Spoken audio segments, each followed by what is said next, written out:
ஐயா வணக்கம் ஐயா. இந்த ஊருக்காக நீங்கள் உழைச்சி உழைச்சி ஓடா போயிருக்கிறீங்க. இந்த ஊருக்காக நீங்கள் என்ன பண்ணன்னு எனக்கு ஒரு வார்த்தை சொல்ல முடியுங்களா? இந்த ஊருக்காக நான் உழைச்சிருக்கிறேங்க. மக்கள் தண்ணின்னு கேட்டாங்கன்னா தண்ணி கொடுக்க மாட்டேன். ரோடுன்னு கேட்டாங்கன்னா ரோடு போட்டுறதுக்கு வசதி செய்ய மாட்டேன். அது மட்டும் இல்லாமல் ஒரு திருவியானு பண்ணுவேன். ஆனால் எல்லார் கையிலையும் பணம் வசூல் பண்ணி கணக்கு காமிக்க மாட்டேன். கணக்கு கேட்டாங்கன்னா புக்கு தொலைஞ்சிடுச்சுன்னு சொல்லுவேன். அது மட்டும் இல்லாமல் ஊரில் இருக்கிற மனைகளெல்லாம் ஊர் பஞ்சாயத்து விட்டாங்கன்னா கூட அதை நான் யாருக்கும் தெரியாமல் விற்றுருவோம். அந்த துட்டு கணக்கு கேட்டால் சொல்ல மாட்டோம். அதுவும் இதையும் நாங்கள் என்னுடைய சாதனை. இதோட ஒரு சாதனை சொல்கிறேன். பொது வழின்னு இருந்தால் அந்த பொது வழியே விற்போம் நாங்கள். இதெல்லாம் எங்களுடைய சாதனை.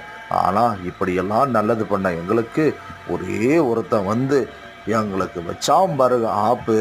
ஐயோயோயோயோ முடியவே முடியலங்க. அதனால தாங்க என் உடம்பு இப்படி தேஞ்சு ஓடா போச்சு.